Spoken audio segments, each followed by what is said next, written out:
দিনের প্যারিস আর রাতের প্যারিস একেবারে আলাদা। রাত নামলেই শহরটা যেন অন্য রূপ নিয়ে আলো, সুর আর গল্পে ভরা। আজ আপনাদের নিয়ে যাব প্যারিসের সবচেয়ে ঐতিহাসিক নাইট লাইফ স্পটে, মুলারুস।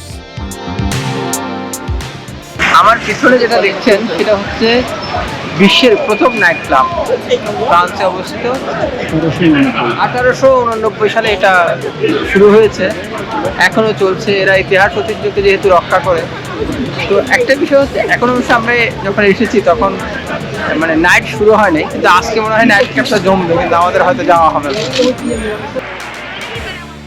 1889 সালে প্রতিষ্ঠিত এই জায়গাটি শুধু একটা নাইট ক্লাব না, এটা ইতিহাসের একটা অংশ। এখানেই জন্ম নিয়েছিল বিখ্যাত ক্যান নাচ।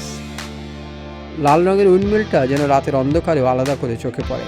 এখানে এলে মনে হবে আপনি শুধু একটা জায়গা না, একটা সময়ের ভেতর দিয়ে ঢুকে পড়েছেন।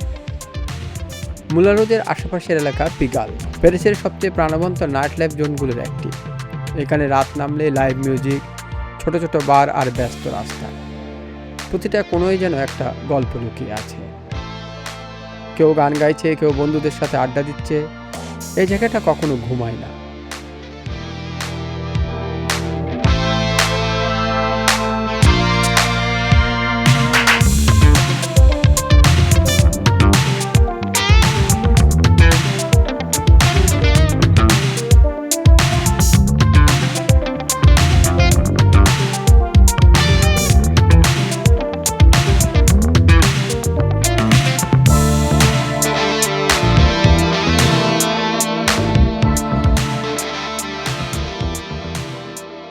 প্যারিসের রাত শুধু আলো না, এটা একটা অভিজ্ঞতা।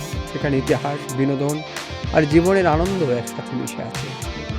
আপনি যদি কখনো প্যারিসে আসেন, রাতের এই দিকটা অবশ্যই মিস করবেন না। ভালো থাকুন, সুস্থ থাকুন।